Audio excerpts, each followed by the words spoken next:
Vaheguru, Vaheguru, Vaheguru, Vaheguru. Jagraj Singh has been a very vocal individual over the last couple of years. He's very much been a part of Basics of Sikhi. For many people, he's actually helped them understand more about the faith Sikhism. And this year, the Sikh community was very shocked to hear that he'd actually been diagnosed with stage 4 cancer. We saw a lot of people sending messages of love and support to him, but also what he managed to do by being so open and vocal about his personal situation has actually got the South Asian community, the Sikh community, talking about something that they may not necessarily talk about. There's a lot that we wanted to discuss with him, and I just want to take a moment to say thank you to him for staying, especially with, I know how he's feeling tonight, so we very much do appreciate that.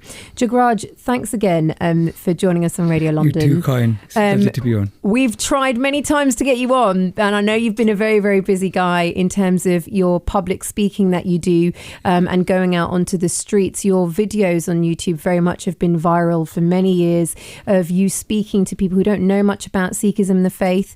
But I just want to initially just start off by asking you one question, and then we'll delve more into your work and your perspective.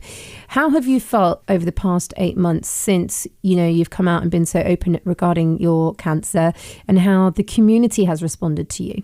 I've just been overwhelmed by the love people have shown. I don't know if I don't think I'm deserving in the slightest, but so much love has been shown, and I'm so grateful to all the people and to God for giving me that support that I needed when it was really tough. So the people have been really good, and obviously my family, friends, they've really stepped up, and it's just been amazing to see people come together just to help me, and I feel really grateful. Well, I think that's one thing that all of us have really felt as well, actually, Jagraj. But I guess what you don't realise or know is that your videos have affected many, many people across the country, but also the world as well. You have talked about the importance of your faith, Sikhism, and perhaps the strength that it's given you personally, especially with what you're going through now. Why was it important for you in the beginning to talk about the basics of Sikhism, to be able to speak and share that message to people? Why was it important for you to go on that journey and use social media to do that? To be honest, I was always expecting someone else better than me to come along and do it. So I was like, somebody's going to come along and then find out, look, YouTube is really clever. And, you got Just Rage, you got all these people making videos. And I was like, somebody's going to start making Sikh videos. Yeah. And they didn't.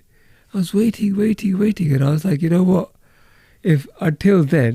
Until someone better comes along, I'll just do something. Yeah. So I just started with 10 videos. And then it just grew. People said, could you make one about this? Could you make one about that? Then I had ideas. I was very fortunate. My wife's been so supportive of me that she allowed me to take a sabbatical from my full-time work, which is my own business, and just focus on this stuff. Wow. And I'd never edited videos. I'd never made videos. I'd never gone on social media. To be honest, I had no YouTube profile at all. So it was a big shock to me to transition into the system, but it worked. And then we had ideas like, we should have a course to teach people certain things. And then we made the course and we wrote it and delivered it, and people loved it. So then I started delivering the course regularly. Then the Gurdwara gave us a slot every Sunday, 5 to 6, 6 to 7 at Park Avenue. That was a bit, it was dead at that time. Sunday evening, no one really turns up, but somehow people just started turning up, and it grew. So with God's grace, the project just started from a small one-man thing, and I think we're about 13, 14 people now. Wow. Amazing. Can I ask, it's obviously a hunger out there for information and clarity when it comes down to any religion, and you're calling yourself Basics of Sikhi. There's a lot of people who use religion and use their faith in a way where they want to push their agenda over, and then sometimes it doesn't correspond with what some people have been grown up with. Where do you look for the basics of Sikhi? Because one thing is weddings. I think it was that we talked about on this show about Sikh weddings that are being performed all over the world, And then we had a bit of controversy in this country when people were interrupting Sikh weddings. That's right. And I think a lot of that was down to misunderstanding it from both sides. Right. As to what was being requested and asked for. People felt they would be excluded from their religion, and that really hurts, you know. Yeah. When you're told, oh, you're not good enough or whatever. But at the same time, I don't think that was a message that people were trying to give. Mm-hmm. So what we've decided to do is educate rather than to get involved in the arguments and fight. Right. So we don't do protests, but we educate. So we made a course now. It's going to be delivered soon in Southall. Right. And it's it's a 2-3 hour session courses. Uh-huh. One deals with the spiritual aspect of the lava, right, and then other kind of ceremony, the wedding ceremony, and then the other part deals with the practicalities of the day, you know, the walk through, the talk through. Brilliant. And just so you know what's going to happen, because a lot of grooms or brides don't know what's going to happen. They listen to their auntie or uncle. That's right. And then we also want to combine that with that they know what they're getting into. Right. And what the ceremony means, so that it becomes more meaningful to them as well. Yeah. I mean, there's four circles around Guru Granth Sahib Ji, right, where you bow on each one, and each time there's a specific verse read out. Right. And that's a commitment, because you bow, accept it, and then you walk around, bow again, sit down. At that point, you're accepting that hukum from the Guru, the order. And the order has not been understood by 90% at the moment. So I think if that was understood, we would reduce the amount of tension. So can I ask, why when is you it... say basics, for me, basics is things like, do you know who the 10 Gurus are? Right. Do you know what they did? Yeah. What did they achieve when they were around? Yeah. A lot of people don't have that. Yeah. Right? So that's what, like, we have a course called the Why Guru. Right. And that's a 14-week course. Right. And we actually just focus upon getting people to know the Guru. Right. And they find out about the life, what they did, what they achieved, where they were. And then we bring up topics that don't get discussed so much, like what is the Khalsa? Right. Or what is Amrit? Right? That's one topic. Then another one would be like, okay, what is Kirtan? Because when you go to Gurdwara, everybody hears Rag Asa, Rag Sorat.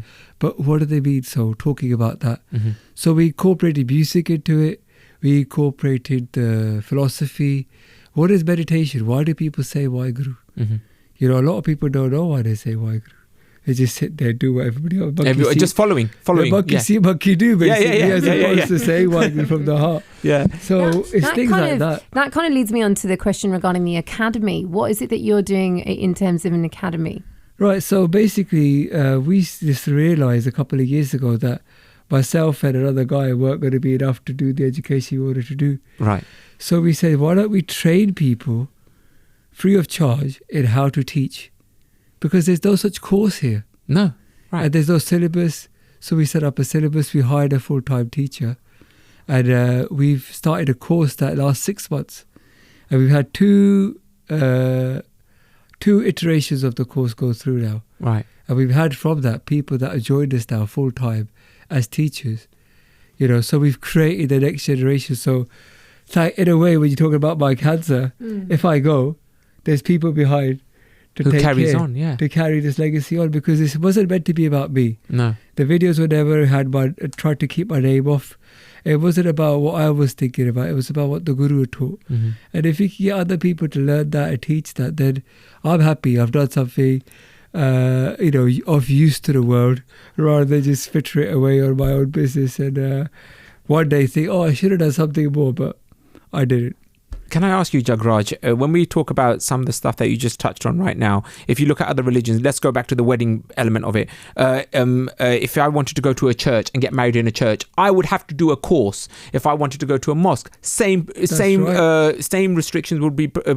Why has it taken? It's not even taken. Why hasn't this been applied to Gurdwara and in the Sikh religion? When you're opening a can of worms now. But that's what I'm trying to say. Why hasn't this been adopted a lot further before? It's a complacency amongst the people that are running our Gurdwara. Right. Their focus seems to be more on building buildings, right, getting in the weddings to come to their Gurdwara, bigger halls, bigger langar halls, and the focus has not been education. Right. So when you go to a Gurdwara now, it's hard to say. Is this a school for Sikhi, or is it a place for Sikhs to congregate and get married and have langar? That's a very, very good point. We're going to take a couple of final points from Jagraj straight after the traffic and travel, and then we'll be playing our interview with Malika Kaur as well. Right now, though, it's 7:45. Let's go to the traffic and travel with Fiona McKinnon. Welcome back to BBC Radio London. You are listening to Sunny and Shay, and we're in conversation with, I guess, one of the most important people when it comes down to, if you are a part of the Sikh religion and you are looking for someone to teach you the basics of it, you could say he's a guru. Exactly, I like that. Jagraj Singh, Basics of Sikhi. Jagraj, But a guru is a teacher, right? Exactly. And everyone needs a teacher. A parrot for my guru. I like that. And you know what? Sometimes when people who are parrots and they can translate those words in a way where I can understand it, then please keep being parrot. Yeah. Keep parroting as long as you can. That's all I can do. That's all you can do, but I'm glad that you're doing it, because there's been a lot of people, actually, not just Sikh, and this is the important aspect that I really wanted to touch upon finally, Jagraj. You know, you've touched people who don't know much about Sikhs, who look at the face value, may see someone like yourself with the turban, with the beard, and actually can be quite scared because they don't fully understand. We've actually had people become Sikh for watching the videos. Yeah. Amazing. I'm not surprised. Said I'm going to take Amrit. Yeah. You've inspired me. The videos have inspired me. Gurus inspired me. So yeah, I mean, it's really we're hoping that it's a bit of a movement rather than just the education. Yeah. But that people learn about us, because there's a lot the Gurus have to give to the world, and we believe that the Sikhs haven't shared it enough. Yeah. I mean, the project we talked about earlier, Amritsar, basically, it's like this. We decided that, you know, Golden Temple is such an iconic place for us. Everybody's visiting there, but not many people understand what it's about, or what it does. So we decided, why don't we make a centre there, a visitor centre? Okay. And, you know, it was going to cost a lot of money, and people said, how are you going to raise that much money, make a building, hire people? And they did it. We raised £225,000. Amazing. Just to build a centre in Amritsar as a visitor centre. And it ties in with the work we're doing in other languages, because we're already translating our videos into different languages. We've got French videos, German, Spanish, Italian, Japanese, Chinese. Wow.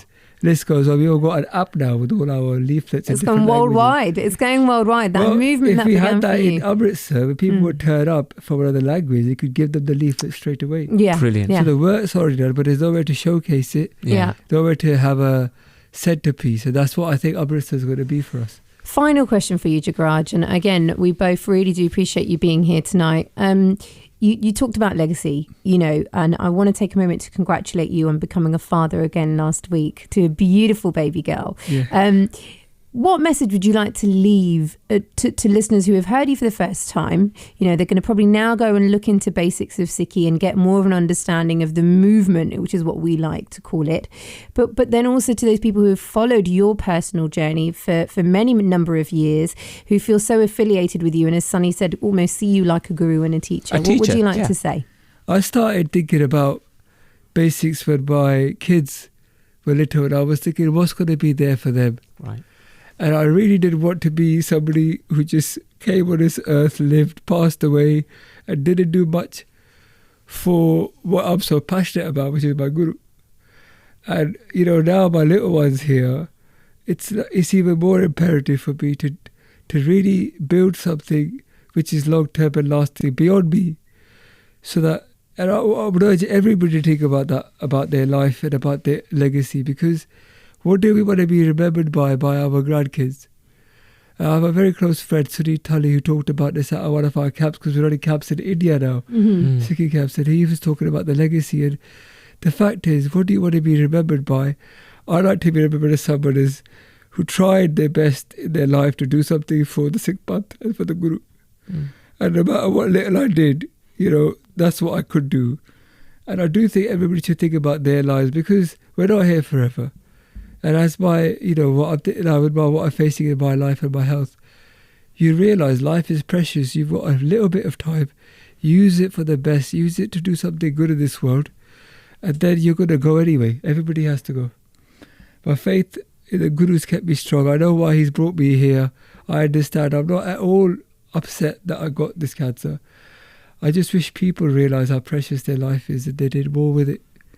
Because otherwise we'll waste it, or just, just useless things in our life. I couldn't agree with you more. Listen, Jagraj, a pleasure having you here. You've got all of us behind you.